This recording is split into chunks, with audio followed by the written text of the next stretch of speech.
On the day his ex-wife vows forever to another man, billionaire William Lancaster meets a shivering girl in a traffic jam, and nothing about his life stays the same.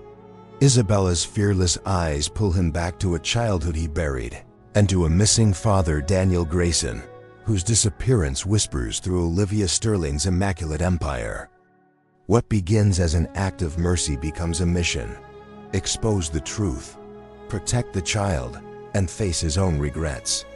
At the wedding, a single statement unravels a fortune, topples a facade, and reunites a family.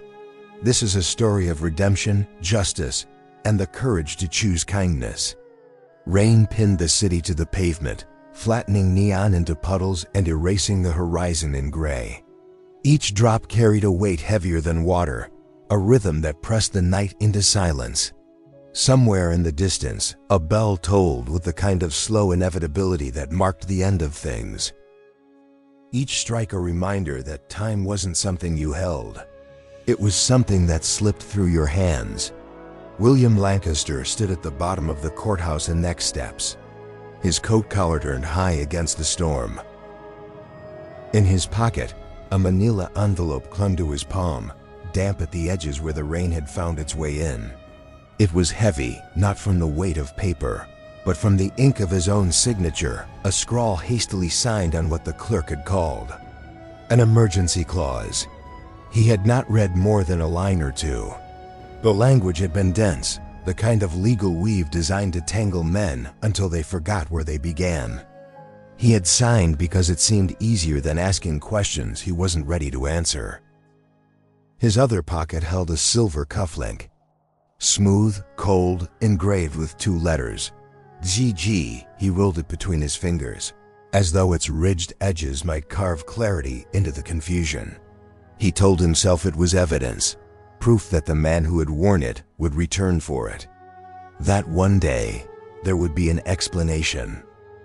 The lie was easier to hold than the truth that some things, once gone, never came back.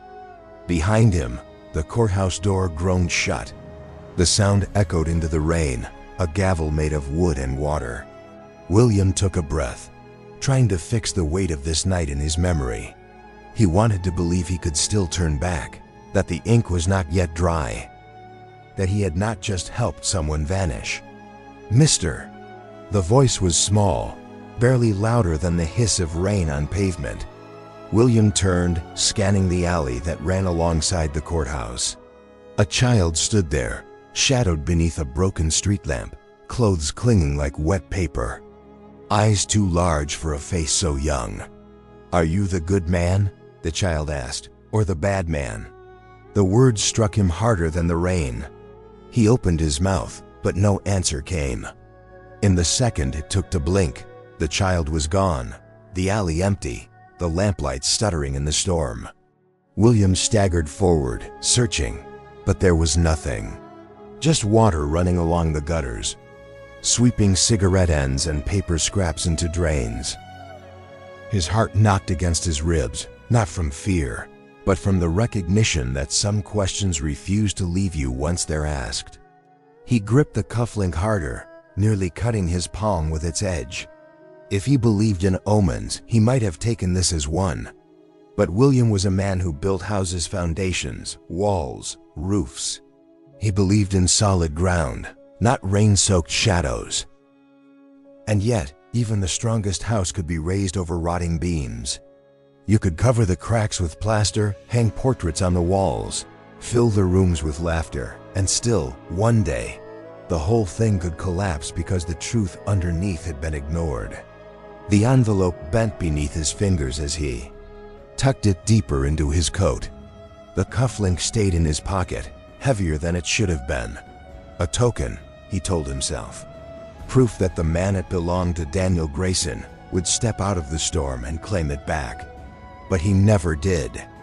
And so William carried it, year after year, through boardrooms and bedrooms, through the laughter of strangers and the silence of empty mansions. A reminder that he had once signed a man out of existence. That paper could bury truth as surely as any coffin. Olivia Sterling's name drifted into his thoughts like lightning flashing in the distance. his ex-wife. A woman who could gut a man's fortune with the same grace she used to pour a glass of champagne. She was the only storm he had ever known. That didn't need clouds. People called her ruthless. William had once called her his future. Now she was the past he couldn't quite escape. The bell struck again, rolling across the rain-drenched city.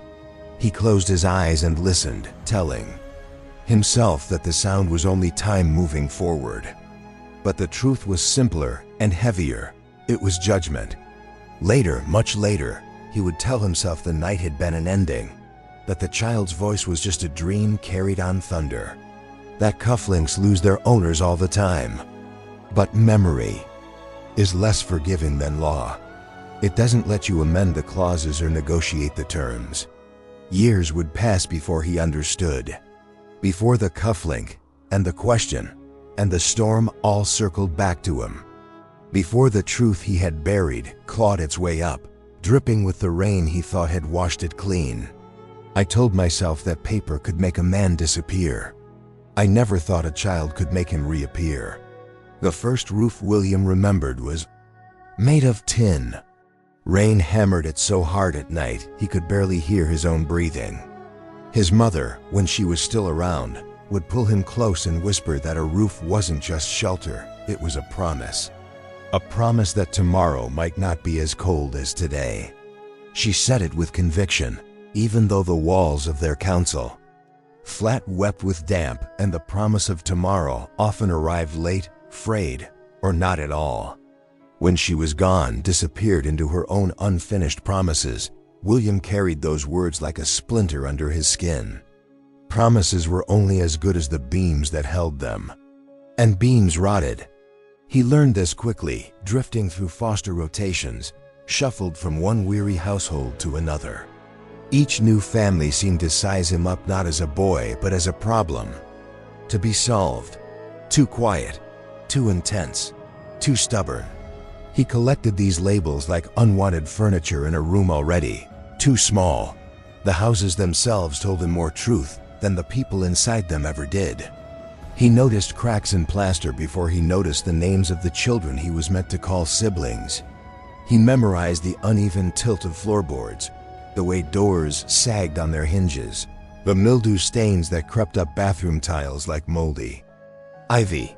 He saw instability not just in people, but in bricks. It was all connected. Nothing stayed standing without a foundation. One winter, when he was 11, he found himself sent to an edge-of-town foster home, an old terrace leaning against the weight of its years. The man who owned it, Mr. Calloway, was no one's idea of a guardian angel.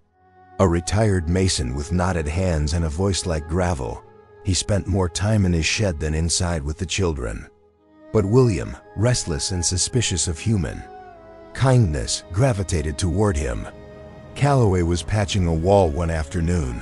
Mud splattered on his boots, when William asked why he bothered fixing a house that would never look new again. The man gave him a long, hard look, then pressed the trowel into William's small hands.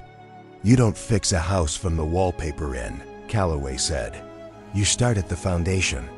If the ground's wrong, the whole thing falls."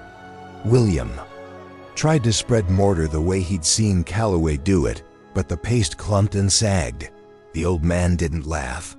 He just corrected his grip, steadying his hands until the line held straight. For the first time, William felt the strange, heavy satisfaction of making something stay where it was supposed to. That night, while the other children played or fought, William found a rusted key half buried in the garden mud. It had no door, no lock it belonged to, but it was weighty, cold, permanent. He slipped it into his pocket and whispered his first vow. "I'll own the buildings so nobody can lock me out again." The years sharpened that vow into hunger. He studied, worked odd jobs, saved coins the way other boys saved football cards. While others dreamed of cars or travel, William dreamed of deeds, contracts, blueprints. Control was not an indulgence. It was oxygen. Olivia Sterling entered his life like a flame against glass, sharp, bright, and hard enough to cut. She was the daughter of a solicitor, raised in salons of debate and strategy. Where William built walls, Olivia tore them down to see who was hiding behind them. He met her at a fundraising gala, not yet rich but already ambitious, his suit cheap, but pressed sharp enough to suggest he belonged. She caught him studying the room like a battlefield, measuring exits and alliances. "You watch people like you're already writing their contracts," she told him, amused. "And you read them like you're ready to renegotiate," he replied. She smiled thin, predatory, approving. In that moment, she admired not his charm, but his cold clarity. They were creatures of leverage, and they recognized it in each other. Together, they built an empire out of properties most men ignored: derelict estates, condemned blocks, forgotten factories. William saw potential in structures that looked too tired to stand. Olivia saw opportunity in the people desperate enough to rent them. She handled negotiations with a surgeon's scalpel. He handled the blueprints, the engineers, the sweat of reconstruction. Where he saw houses, she saw markets. Where he saw walls, she saw windows into power. For a time, it was intoxicating. Their union wasn't romance in the traditional sense. It was conquest dressed as partnership. They measured their love in acquisitions, celebrated anniversaries with champagne poured on the floor of a gutted townhouse before signing the papers that made it theirs. But empires exact their toll, not in fire and fury, but in quiet erosion. William began to notice it in small absences. Olivia stopped asking his opinion before she closed deals. She learned to smile at investors in ways that made his presence redundant. Their conversations, once sparring matches of wit and ambition, became negotiations spoken in silence. They didn't argue. That would have been too human. Instead, they drafted each other out of their lives in invisible clauses. He kept the buildings. She kept the people. She became the name whispered at parties, the strategist who could charm money out of stone. He became the landlord in the shadows, the man whose signature anchored deeds but whose presence was no longer required in the room. The marriage ended not with shouting but with a pen scratching across a line, the same way it had begun. Olivia walked away with networks, connections, the warm current of influence. William walked away with towers of glass and brick, silent sentinels that obeyed him in a way people never had. And yet, beneath the satisfaction of ownership, there lingered the old fear. The rusted key still sat in his drawer, tarnished but untouched, a relic of the boy who once swore never to be locked out again. Sometimes he would hold it and wonder if he had truly kept his vow or if he had only built bigger locks around himself. William's hunger for order grew sharper with each success. He scheduled his days down to the minute, orchestrated his empire as though chaos itself were the only enemy worth fighting. He believed a building with strong foundations could weather anything: storms, lawsuits, betrayal. But Olivia had been living proof that not every collapse came from without. Some began in silence, deep in the ground, whispering before they cracked. Years later, stuck in traffic on a bridge he owned a share of, William would remember Calloway's words. He would hear the rain on that first tin roof, the echo of his mother's promise, the child's question in the courthouse storm, and he would finally understand: foundations don't fail all at once. They whisper first. The city was choking on its own traffic. 1,000 brake lights shimmered red across the bridge, pulsing like a wound that refused to close.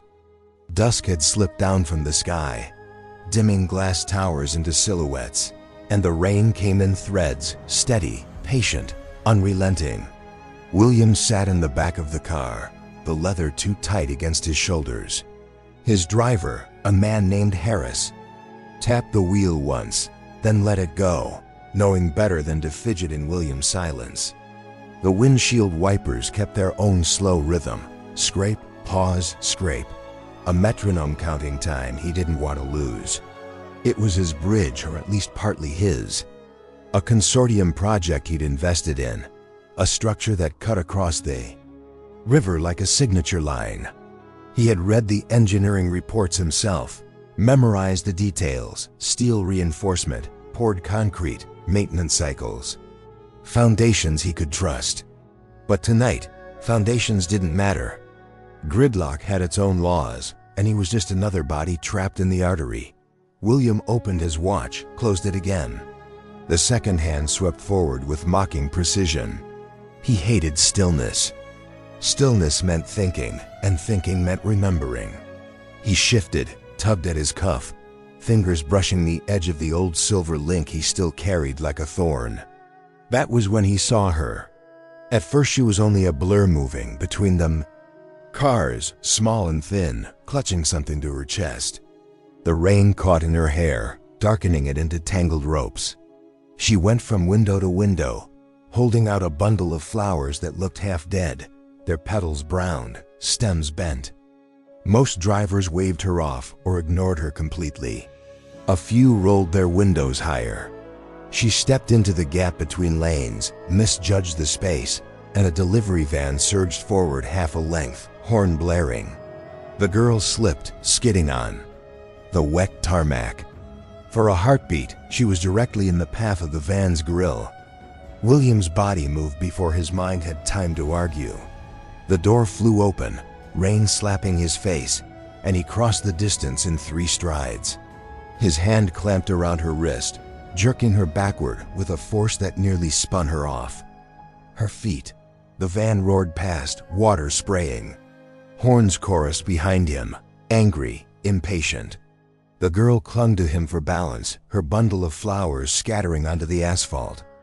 She was no more than 10, bones sharp under soaked clothes, eyes too large for her narrow face. Not the eyes of a child, but of someone who had seen too much, too early. "You'll get yourself killed," William said, sharper than he meant. She looked up at him, unflinching, water dripping from her lashes. "Are you the good man?" she asked softly. "Or the bad man?" The words pierced him. The question was the same. The child in the rain outside the courthouse all those years ago, a memory he'd buried under layers of contracts and deeds. For a moment, he couldn't breathe. She pulled back slightly, and he realized she still held something close to her neck. A locket, tied crudely with a shoelace. The metal was scratched, worn thin at the hinge. Inside, when the locket slipped open, he glimpsed a torn photograph, just the angle of a man's jawline, cut before the face was complete. On the reverse of the metal, he caught something else. 2 initials scratched faintly. DG. The cufflink in his pocket burned like ice. "What's your name?" he asked, his voice rougher than the rain. "Isabella," she said. Her lips trembled, but not from cold. Harris had stepped out by then, umbrella hovering awkwardly. Cars honked. William ignored them all. He bent down, gathering the ruined flowers from the street. She didn't reach for them. "I don't want your money," she said before he could speak. "I just want somewhere warm." William hesitated. Warmth was something he didn't give. Money, contracts, structures. Yes. Warmth was weakness, an invitation to chaos. And yet, her question clung to him. "Good man, bad man?" "Come with me," he said finally. She followed him into the car, damp clothes dripping onto the leather. Harris shot him a glance in the rearview mirror but kept his silence. William's rules were well known. No strays, no entanglements, no interruptions to the order he built. Tonight he had broken one. The diner was the only place within walking distance once Harris maneuvered them off the bridge. Neon buzzed in the rain, spelling out letters that flickered half dead. Inside, the air smelled of fried onions and burnt coffee, a heat that clung to the skin after the cold. Isabella slid into the booth opposite him, clutching the locket like a talisman.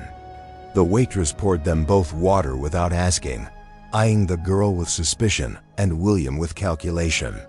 He ordered soup and toast for her, black coffee. For himself. She didn't touch the food at first, just stared at the steam as if it were a trick. Finally, she whispered, "Daniel used to bring me here sometimes, before." The name landed like a hammer inside William's chest. He kept his face still. "Daniel?" "My dad," she said simply. "He worked in glass buildings," said he.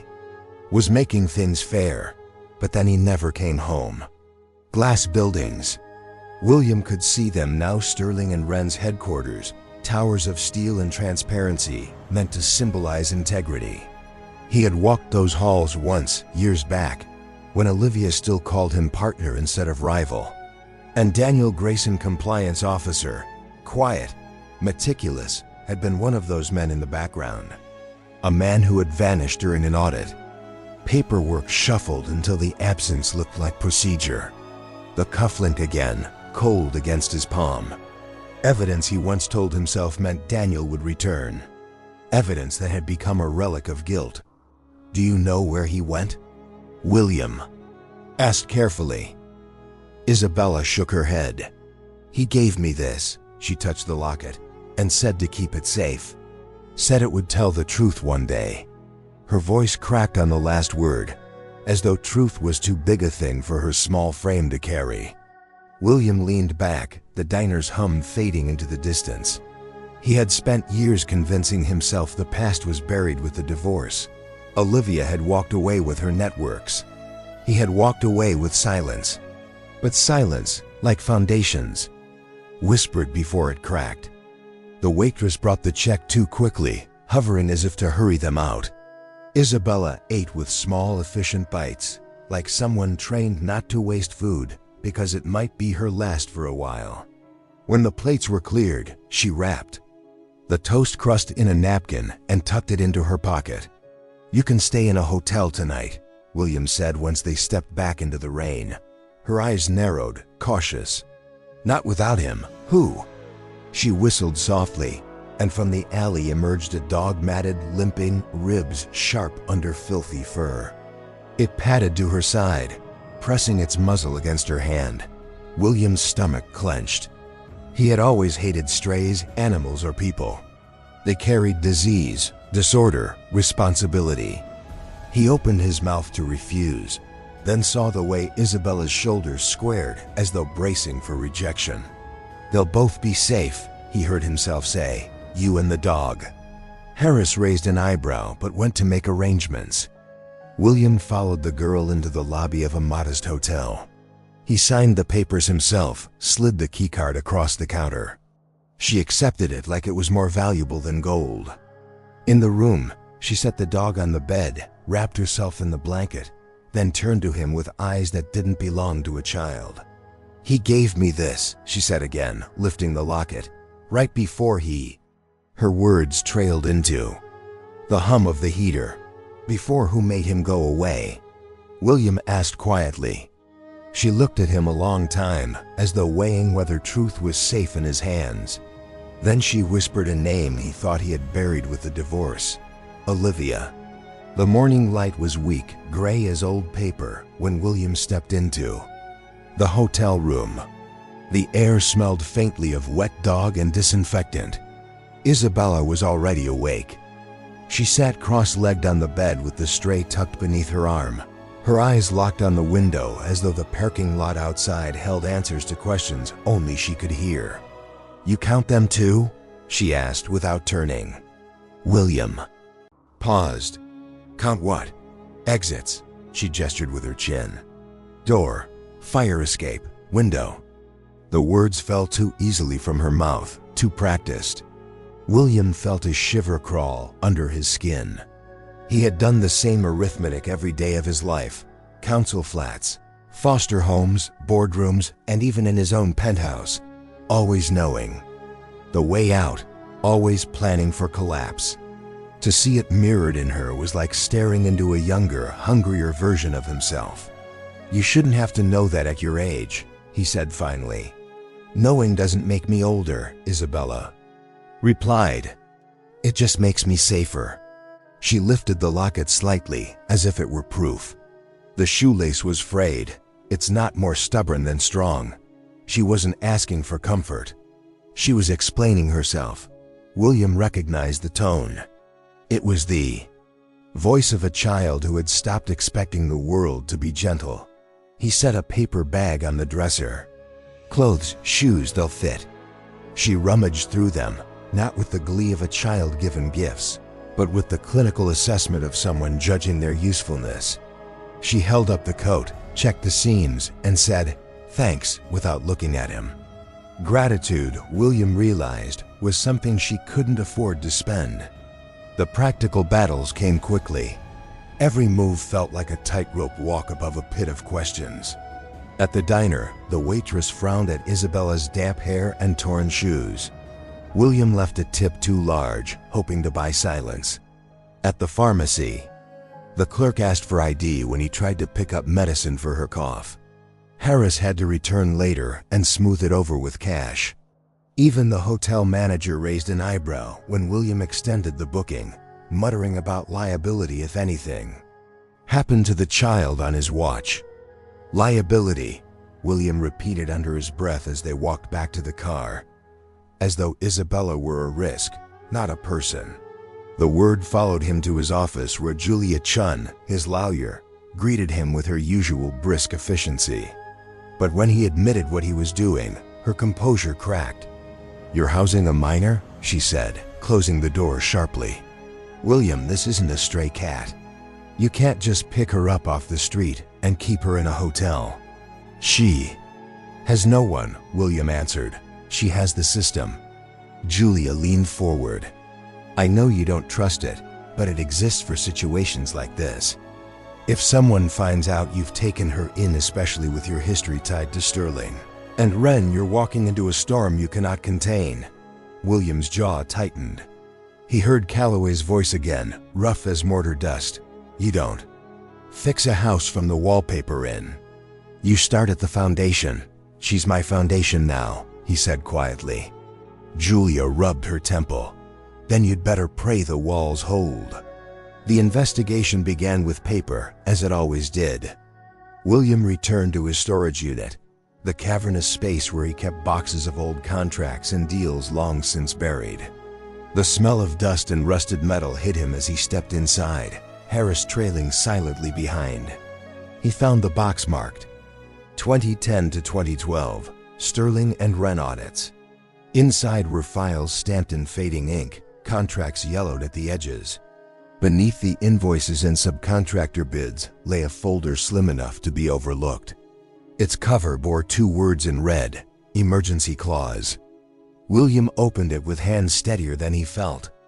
The legal language was familiar now, but seeing his younger signature scrawled at the bottom sent a jolt through him. He read line by line this time, forcing himself not to skim. The clause authorized temporary reassignment of any employee, flagged as a compliance risk during a sensitive audit. Its vagueness was a weapon. In practice, it meant removal without explanation, silencing without record. Daniel Grayson's name appeared in the audit logs, once circled, then struck through in pencil. William closed his eyes. The silver cufflink in his pocket pressed into his palm like a wound. He called Victor Halle. Victor arrived at Williams' office in a suit the color of smoke, sipping espresso as if it were a performance. He sat without invitation, stretching out like a man who owned the room. "You're chasing old shadows," Victor said when Williams slid the documents across the desk. "Daniel Grayson's name isn't one you want resurrected." "Sleeping or buried?" William asked. Victor's smile was thin. "You were smarter when you let me draw the lines. Don't start redrawing them now. What happened to him?" "What always happens," Victor replied smoothly. "Someone got in over his head. Someone asked the wrong questions. The system corrected itself." He leaned in, lowering his voice. "And the girl? She's not your problem. Let her go. Let the system take her. Or she become a weapon someone else uses against you." It was both a warning and a promise. William ignored it. With Harris's help, he dug deeper. Old receipts, invoices, and wire transfers painted a picture no one wanted to see. Payments flowed from Sterling and Wren through a chain of shell companies, landing finally in the account of a private security firm Victor had used for years. A visit to a night janitor provided the missing flesh on the bones.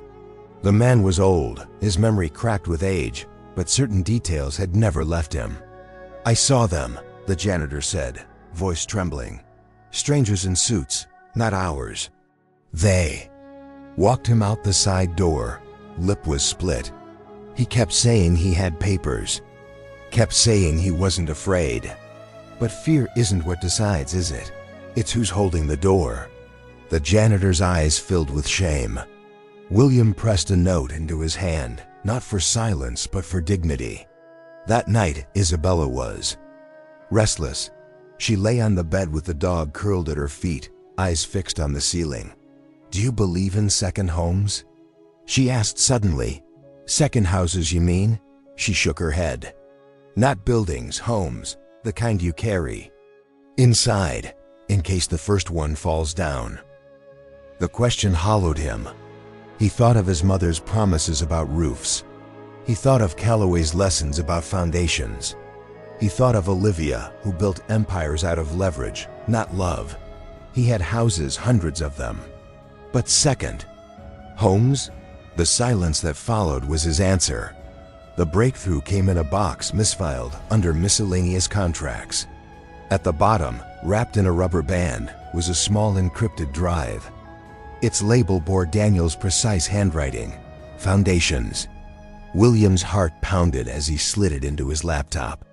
The screen blinked, "Enter password." Beneath it, a hint, "What you fix first." He tried names, dates, nothing worked. Then he heard Calloway's voice again, as vivid as the day in the garden.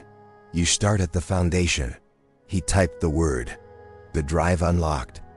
Documents bloomed across the screen, partial reports, encrypted spreadsheets, fragments of emails. But enough to... Damn! Sterling kickbacks to offshore accounts. Olivia's direct instructions to force timelines.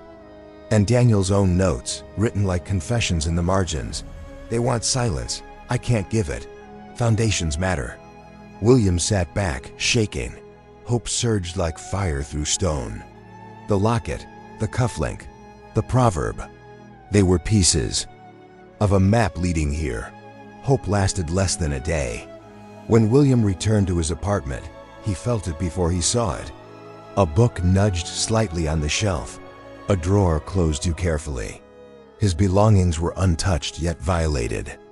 The drive was still there, but when he checked, every file had been copied.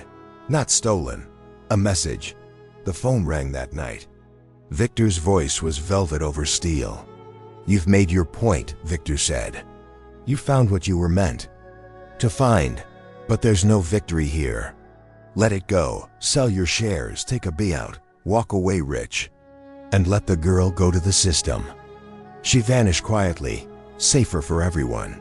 "And if I don't?" William asked. Victor's pause was deliberate.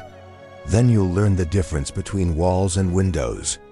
Walls keep things out. Windows let anyone look in." The line went dead. William returned to the hotel, his chest tight. Isabella was asleep, curled with the dog, locket pressed against her cheek. She looked impossibly small against the wide bed. He sat in the dark, watching the storm roll across the city. For years he had built walls, stone, steel, glass, believing they kept him safe. But walls were only strong until someone decided to turn them into windows. He pressed the cufflink into his palm until it hurt. "I thought I was building her a shelter," he whispered into the dark. "Turns out, I was stacking kindling." By the time I started telling myself the truth, it came out crooked. Memory does that. It edits the angles, sands the edges, adds a fog filter so you can keep walking forward without tripping over what you've done. I had told myself I didn't know the shape of Olivia's methods. I told myself the clause was procedural. The cufflink was evidence. The rain was only weather. I told myself all of it because profits mattered. Because my divorce lawyers whispered about custody posture in rooms that smelled like old leather and victory. Because winning staves off the cold. I told myself until the telling became the memory, but I knew. I knew what Olivia admired most in me wasn't kindness or loyalty or even intelligence. It was my willingness to let a machine run as long as it printed the right numbers. I knew the machine ate people. I initialed the clause that allowed it to chew without choking. I watched the language pass under my pen, the temporary reassignment, the sensitive audit mitigation, the comfort word camouflage, and I pressed my initials there anyway. Neat and clean, like a man who believed paperwork absolves you of fingerprints. When the cufflink fell, I picked it up. It had skittered across the courthouse and next steps, bright against the rain-dark stone. 2 letters engraved on the back. DG. I rolled it between my fingers and told myself it would help me find him. I slipped it into my pocket and told myself there would be a better time to make a scene, a safer day to ask questions, a smarter way to intervene. I told myself that so hard I didn't hear the car door slam on the other side of the rain. The child in the rain was not a ghost. It was Isabella, smaller, wet hair clinging to her face, a coat too thin for the season, eyes too direct for a world that never looked back. She stood 20 feet away while security guided her father into a gray sedan with tinted windows. She asked me, "Mister, are you the good man or the bad man?" I looked over her shoulder at the car, hesitated. Just long enough for power to finish its work, and when I turned back to answer, she was gone into the blur. I let the rain make it easier to forget her outline, the way water makes ink unlegible. When the story replayed later, I was alone on those steps. That's how guilt protects itself. It keeps you company by erasing the witnesses. I didn't forget. The cufflink. I kept it as if the bright metal might one day pull the man back by gravity. I told myself that too. The mind is a master carpenter when it needs a lie to fit flush with the wall. When Isabella slept, I sat in the hotel chair and listened to the radiator hum and tried to peel the varnish from my memory with my fingernails. The drive Daniel left foundations sat in the drawer under a spare Bible, its blue indicator light a heartbeat behind a cheap desk. I had cracked the first layer with a single word: foundation. It felt too simple, like a door left on the latch. I told myself I was finally on the right side of something. I told myself hope was a room and I had found the key. In the morning, I took Isabella to a shelter on the south side because it was the only place still handing out food after the breakfast. Rush. The line moved slow. The rain worked its way through the holes in the awning and dimpled the aluminum trays on the folding tables. Volunteers in faded t-shirts moved with the tired choreography of habit. I kept my head down and let Isabella lead. She knew the rules here, the way you stand without looking like you're guarding your spot, the way you accept what's handed to you without suggesting it isn't enough. A woman with a name tag that reads Sister Agnes watched us from the coffee urn. She wasn't wearing a habit, just a braided bracelet and a sweater pilled at the elbows. When Isabella lifted the lid on her styrofoam bowl and sighed at the steam, Sister Agnes came over, set another slice of bread on her tray, and said, "Your father used to always ask for a second slice. Said bread makes soup brave." Isabella didn't look up. He said bread made me brave. Sister Agnes' eyes flicked to me. He told me if anything happened and I saw you again, I should give you something. She reached into the pocket of the sweater and brought out a folded piece of paper, so thin with handling it looked like onion skin. My name was on the outside, written in the same tight script as the drive label. I didn't open it right away. We took our bowls to a corner table. Isabella fed the dog under the bench with her sneaker, pretending not to. When I finally unfolded the note, the paper peeled like a scab. 4 words, nothing else. Foundations first. For her, there was no signature. He didn't need one. On the walk back to the car, Isabella kept the shoelace locket tucked under her collar as if the rain might dissolve it. She didn't ask what the paper said, and I didn't offer. Some messages are more than a child should have to hold. I sat in the back, the note burning against my palm, and thought of the first time Calloway had set my hands on a trowel. "You start at the foundation." Daniel had heard the same sermon from some different pulpit. Maybe the phrase is a universal law, the one honest blueprint we pass down in whispers. Back at the hotel, I set the drive on the desk and felt again that the first password had been too easy, too polite. Men who leave maps do not draw straight paths. They hide a second lock behind the first. I opened the drive, scrolled past the spreadsheets with their half-collapsed cells, and the emails with their clipped directives, and their euphemisms that could cut glass. In a directory tree named remittance_Q3, there was a folder that didn't belong. Root. Inside root, a single file. Load-bearing.txt. It looked empty. I clicked, a blank page. I checked the file size too large for nothing. I highlighted the page. The text washed into view like a negative in developer fluid. White letters on white background until you forced your eyes to see them. Second layer. Phrase pass. 3 words. You already know them. The cursor blinked in a box below. You don't realize how quiet a room is until you can hear your own breath hitch. I typed the words exactly as Daniel's note had printed them. Foundations first. For her, the box shook its head as if admonishing me kindly. I stripped the space, tried hyphens, tried capital letters that made the phrase look like a warning sign. Nothing. I stopped, backed out, and walked to the window. The parking lot was a wet mirror. My reflection made me look like I'd been drawn with a hard pencil. "Say it the way he would," I whispered to nobody. "Say it like a man leaving instructions to save his child. Foundations first. Period." I typed just those 2 words, the way they sat on the paper, spare and absolute. The file opened. A directory bloomed beneath root like a floor plan. Photos, audio, affidavits, transfers. Inside photos, a set of dated images. The first was a security still from a side entrance of Sterling and Wren. Night. A man between 2 others in suits. His lip was split. I could hear the janitor's voice. I saw them. Side door, lip was split. The second image was less clear rain. Caught by the camera as streaks. A smudge of small shape in the foreground. A hand lifted not in farewell, but in argument. In the third, the light caught an edge near the man's wrist. A glint, the clarity of expensive metal, even through the blur of a cheap lens. I zoomed until the pixels broke into tiny squares, and still recognized the curve. Silver, scratched. 2 letters not legible, but inevitable. I took the cufflink from my pocket and set it on the laminate. For a moment, the desk became an altar. One thing about evidence, it makes a liar of nostalgia.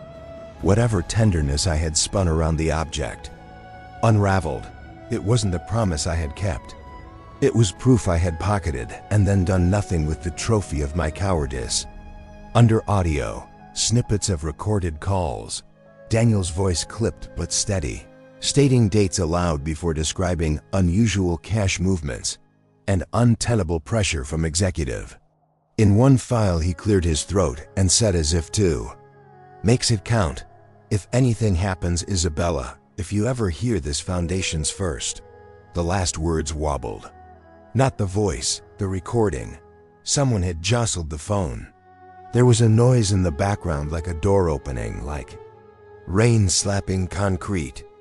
Under affidavits, 2 statements from junior analysts, unsigned, names redacted, days and times that lined up with the payments we'd found. Under transfers, a diagram so clean it could have been taught in business school, if anyone there ever taught the part where money is cleaned by passing through enough hands. I copied everything twice, once to a drive I kept in a hollow in the baseboard at my office, once to a cloud account no one but me knew existed. The upload bar moved with the impatience of a man forced to wait. Each percentage ticked forward, like a promise. When it finished, I closed the laptop and set my face in the mirror, trying to recognize the man who had initialed that clause. He looked like me. Julia called as I was folding the note back into the thinness Daniel had left it. "We've been served," she said without preamble. "Injunction? Bread and butter prior restraint with a garnish of defamation. Olivia's team alleges you're in possession of corporate materials obtained through misconduct, plans to disseminate misleading information that could cause irreparable harm in proximity to her public ceremony. Her wedding. Yes, and don't pretend you didn't know it was this weekend." Julia's sigh was a thin thread. "They're not trying to win the hearing tomorrow. They're trying to put you on the back foot. The judge will give them a temporary gag. You'll be allowed to respond at a later date. Meanwhile, the press notices the docket and writes the story they've been fed." "Which story is that?" "That you're a bitter ex who can't let go, harassing his ex-wife on her wedding weekend with manufactured accusations.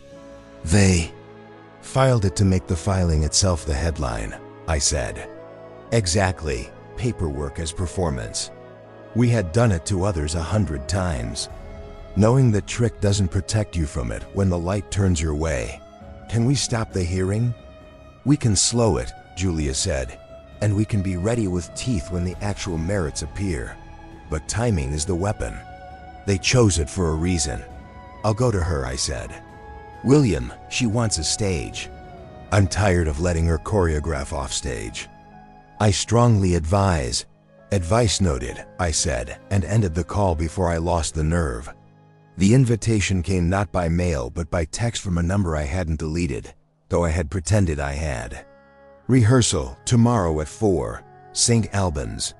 Come congratulate us, or come play hero. Either way, bring your best suit." There was a link to a seating chart and a press schedule, the way you paste in coordinates for a set piece. She didn't wait for my response before sending a second. "Bring the girl to my ceremony, and I'll bring the truth to the altar." A trap obvious enough to insult us both.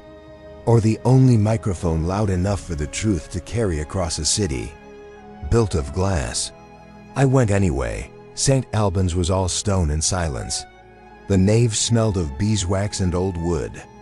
Staff arranges flowers that had cost more than the annual budget of the shelter on the south side. Publicists whispered near the vestry door as if planning a liturgy of angles. I stood near the aisle like a man miscast in his own life while people I once knew pretended not to notice me. Olivia appeared at the crossing wearing rehearsal white and a grin that had the mercy of an exposed blade. Time had done nothing but polish her. She dismissed her handlers with a flick and took my arm like a woman still allowed to lay claim. "You're punctual," she said. "You're theatrical," I said. She smiled wider. "It's not theater. If the stakes are real, is that what this is? Stakes?" "This is a wedding," she said, as if the word itself absolved all earlier acts. "And a public relations convergence. The story of a ruthless woman remade by love. People adore redemption when it comes dressed well. They also adore a scandal," I said. "Injunctions make lovely appetizers. Paperwork is a language. We both speak." She tugged me 3 steps down the aisle, as if to rehearse some old dance. "I know what you think you have. I know who gave it to you because I know the dead man's habits better than you ever bothered to. He documented everything, which is noble and stupid in equal measure. Men like that assume truth is steel. It's not. It's glass. It shatters at the wrong temperature. You pressured his timelines," I said. "You pushed him past safe." "I pushed him to perform," she said. "He believed performance and safety were moral opposites. I find that naive, given the industry we chose. Don't look at me like that. You initialed the clause that moved him off-site when he became inconvenient. You didn't need me to be ruthless. You were efficient without me." The way she said it drained the color from the flowers. I didn't answer. Admission is not a currency you can spend twice in the same day without bleeding out. She leaned in as if we were discussing the feel of a fabric. "Bring the girl," she whispered. "You want a stage? This is one. I can raise a curtain no one else can." I can call donors by name and ask them if they like the taste of kickbacks on their canapes. I can say the phrase foundations first at the altar and wait for the cameras to turn. But I won't do it if you try to play me in the press tonight. You do it my way, or you go home with your honorable files and watch them dissolve in discovery until no one remembers which version you wanted to tell. And in your version, I said, how does the girl end the night? In my version, she said, the girl becomes a symbol and then a footnote, like all symbols do, unless you protect her better than you protected anyone else. She touched my wrist, the same spot the cufflink had warmed over years. Don't pretend we don't understand each other. You built the walls. I learned to make windows. We made a fortune teaching the city how to look at itself. She let go and drifted back to her planners, leaving the smell of expensive perfume and the scrape of her heels on stone. I stood alone amid the future and the rehearsal, and for the first time in years, the old council flat boy in me wanted to run. Foundations whisper before they fail. Today they were speaking in full sentences. Back in the hotel room, Isabella was kneeling on the carpet, making a fort of pillows around the dog as if soft corners could stop hard things. She looked up when I entered and tried to read the decision off my face. We have to go somewhere. Tomorrow, I said. Somewhere fancy? Somewhere loud. She sat back on her heels. The locket lay against her throat like a question mark. Will he be there? Your father won't, I said. I wanted to say, but what he left. Will be. I wanted to say, we have his voice and his files in a plan. Children do not care about plans the way lawyers do. They care about the results, and they care about whether your hand shakes when you take theirs. She studied me the way she counted. Exits efficiently with a mental pencil. Are we going to make them stop lying? We are going to try. I sat on the edge of the bed and it felt like the pew in St. Albans, a place built to carry confession. There's something I have to tell you, I said, and the words were ash, and I forced them anyway. Years ago, when they took him, I was outside. I picked something up that belonged to him, and I told myself I'd use it to find him. I didn't. I let them put him in that car. I didn't help. She didn't speak for a long time. The radiator hissed. The dog shifted and sighed and pressed its head into her knee. Finally, she said, I used to think heroes were people who never did anything wrong. They aren't, I said. Then what are they? People who start telling the truth.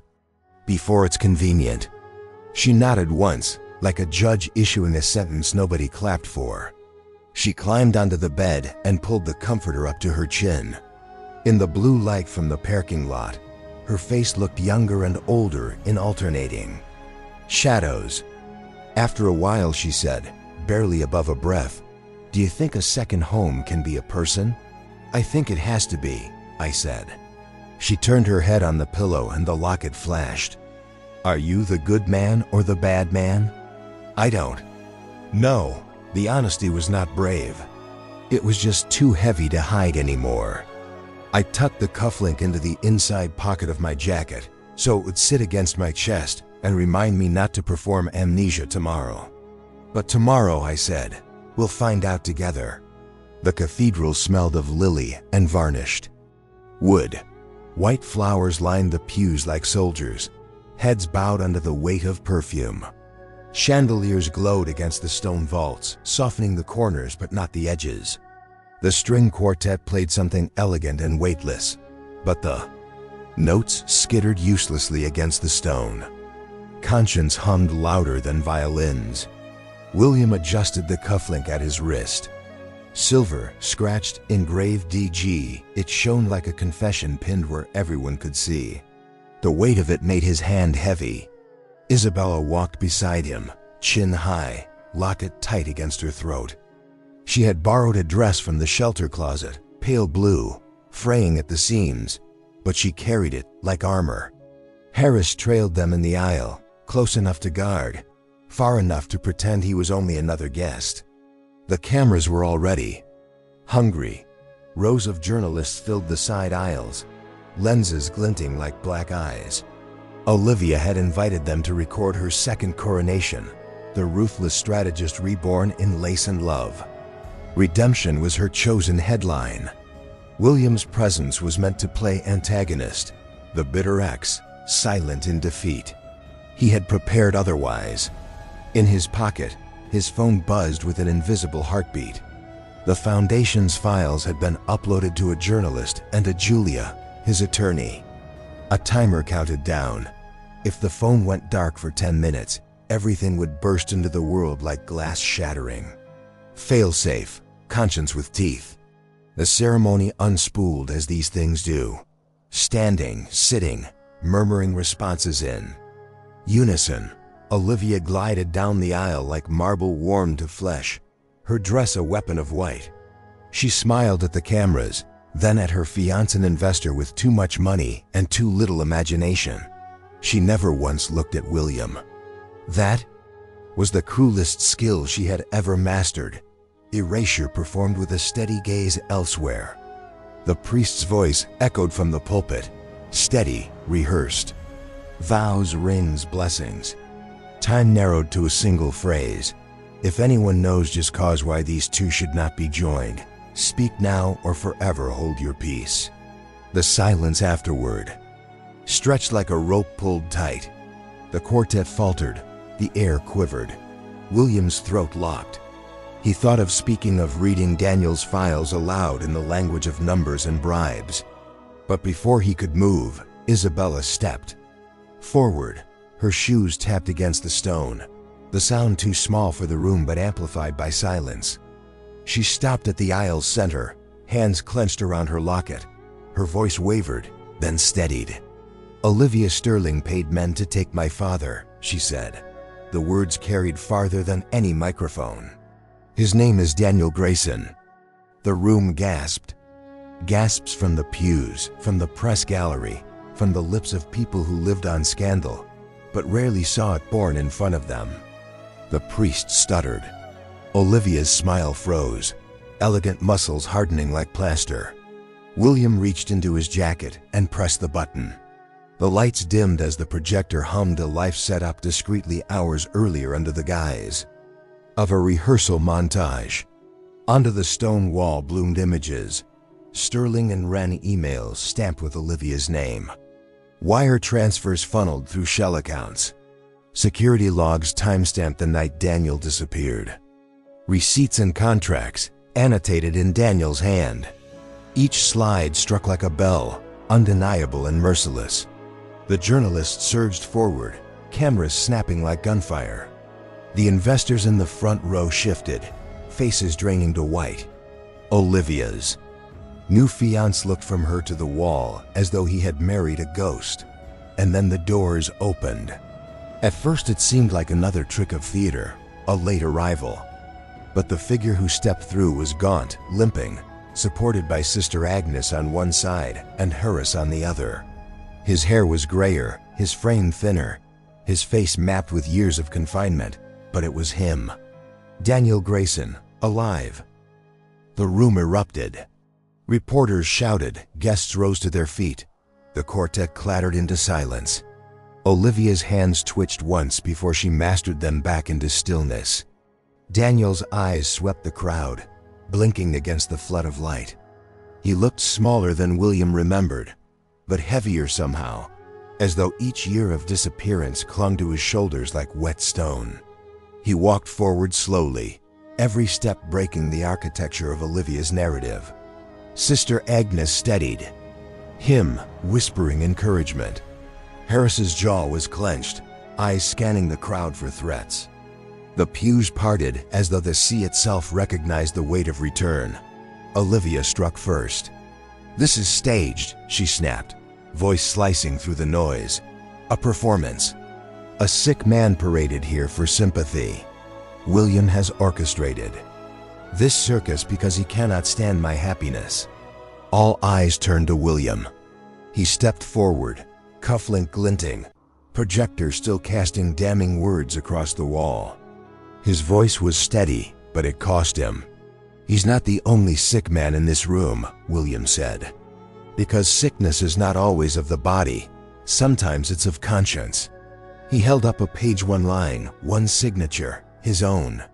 The clause authorizing temporary reassignment. His initials at the hinge of betrayal. I signed this, William said, louder now. I signed the hinge they used to swing the door off its frame. I told myself it was procedure. I told myself.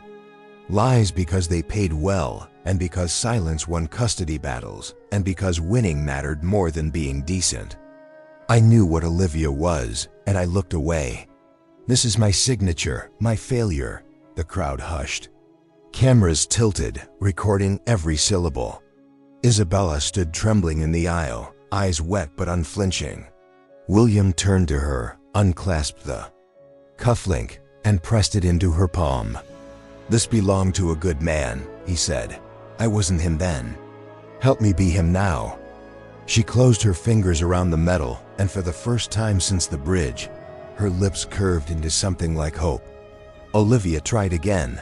It's forgery, it's fabrication. These files, her words were drowned by the sound of feet.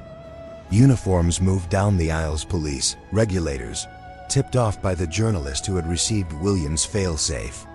One officer stepped forward, hand resting on a warrant folder. Olivia's CFO bolted for the side door, shoving through the crowd, while Victor Halle put on a mask of wide-eyed shock, clapping a hand to his chest as though appalled. Daniel stopped halfway down the aisle. Isabella broke into a run, the locket bouncing against her chest. He dropped to his knees, trembling arms open. When she collided with him, the room exhaled as one. They clung to each other, sobs muffled against stone, the reunion raw and wordless. Camera shutters filled the silence where the quartet had abandoned their instruments.